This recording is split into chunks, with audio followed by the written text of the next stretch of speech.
This is the GMEA Symphonic Band Technical Bassoon Etude, excerpted from Milde Study number 31 in B-flat minor.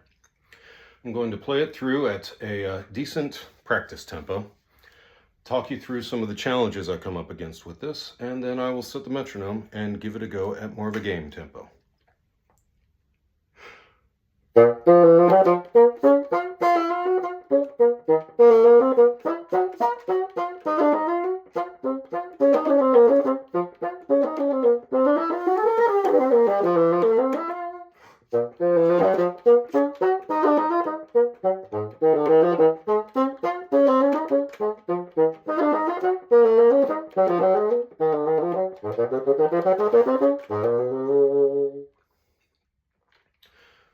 So some things that you got to keep in mind when learning this piece.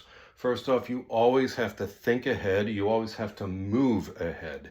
This piece is in compound meter, which means it's in 2.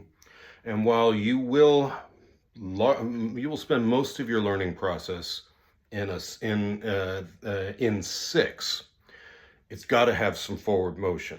So it's got to be in 2. That does not mean that it has to be blazingly fast. Remember breath management. So you're going to be practicing licks throughout this piece. And those licks are going to be manageable in the moment. But, for instance, the very end of the piece, you're going to be at the end of your breath for that last scale. It's very important to plan your breaths and make sure that you're as fresh as you can get for each one. Let's talk a few fingerings. I use trill fingerings first off on the G flat in in bar 2. The trill fingering, in bar 2. The trill fingering from F to G flat is you add the B flat key, the top key of the right thumb at that point. So F, E, F, G flat, F. If you can see what I'm doing there, the G flat is adding the B flat key. In bar 7, the B flat at the top of that arc, I'm fingering a regular A, and I add the pinky, I add the low F key. So rather than going to the full B flat fingering, if you can see what I'm doing with my fingers here, I just add that key.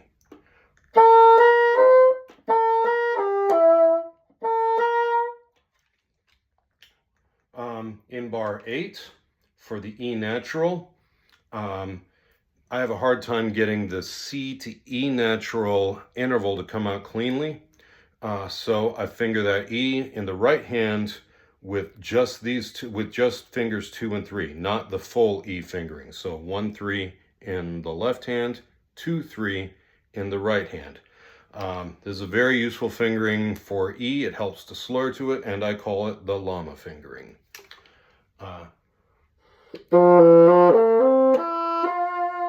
And that is a little tricky because I got to go from the llama to F. So you do have to switch fingers for that. It's still a better way, it's still the best way for me to guarantee that that note comes out.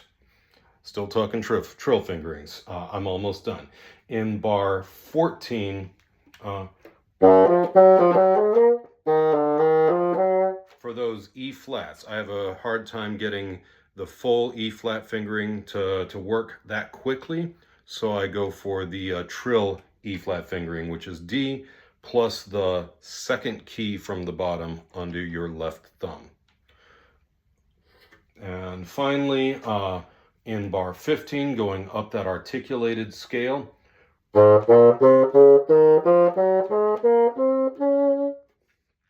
I use the short fingering for E flat. I leave the right hand out of that fingering. So that's trill fingerings. Let's talk bars 7 to 8. It is tricky. I've given you a trill fingering that should help, but it's still pretty involved, especially at full tempo. So when I practice this, I group it. And there's a couple of options. I can group. What do I mean by group it? Rather than dive into the entire bar at once, I break it up in my mind and in my practice. So say I've got a grouping of, one option for grouping is a group of 7 notes plus a group of 6 notes.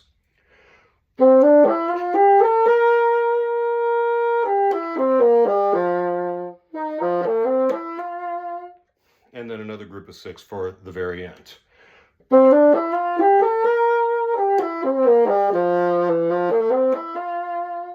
Okay, so 7, 6, and 6. I also have found it helpful to group it 5, 4, 4, and then 6 at the end. What does that sound like? It sounds like this.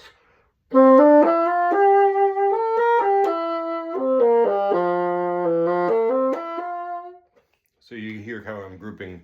I've got a group of 5, followed by a group of 4, then another group of 4, and then the last F major arpeggio in bar 8. And then I've found that to be the most effective. What I do after that is I combine.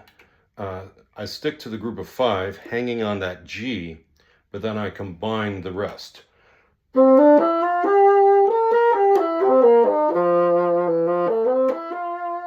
And hopefully all the notes speak. And then, so I hope that makes sense about how grouping works. And eventually,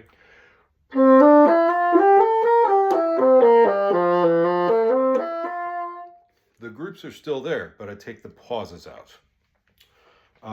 I've spent a lot of time well under tempo, and that lick still gives me trouble up close to tempo and above tempo. But it starts out super, super slow. There is an inconsistent articulation pattern that you might notice.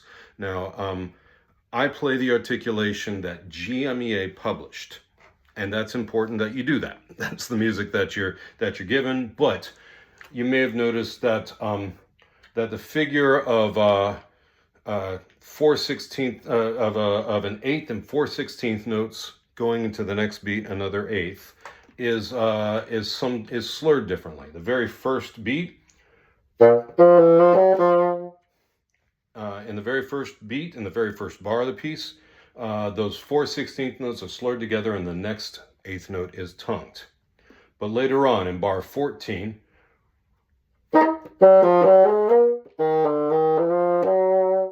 the slur goes over the beat to the next eighth note. It's important that you learn the articulation pattern that GMEA published, but you should know that Milde himself is inconsistent with how this is published in the Concert Studies book, and it's my understanding that his intent was for figures such as this to be slurred through.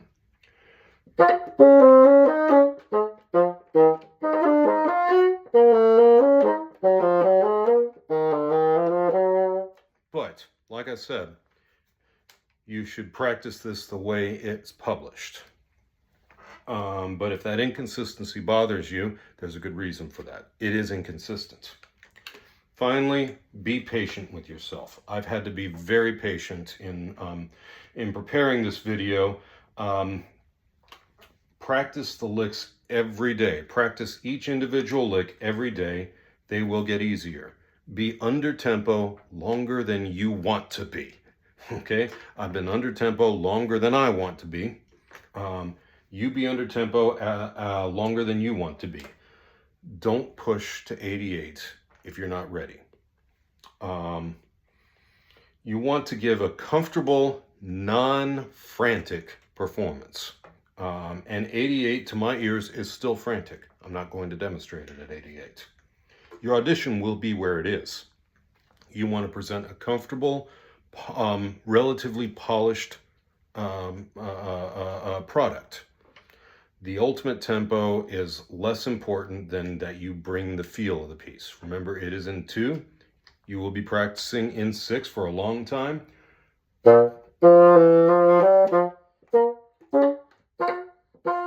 and so on and so forth.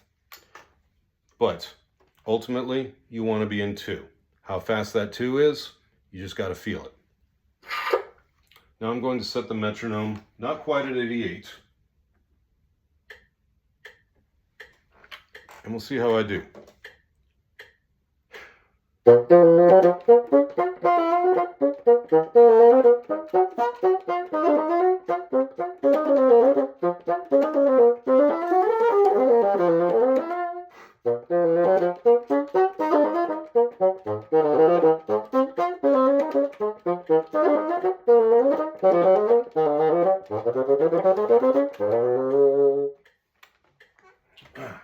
So I don't mind admitting that I could stand to spend a little bit more time with that lick in bar 7. I hope I've made it clear how I would go about cleaning it up. And to demonstrate again.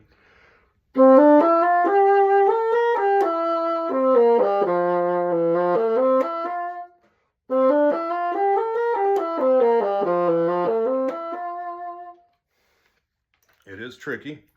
It's also possible. Watch your half hole. Watch your fingering of E through the second half of that bar.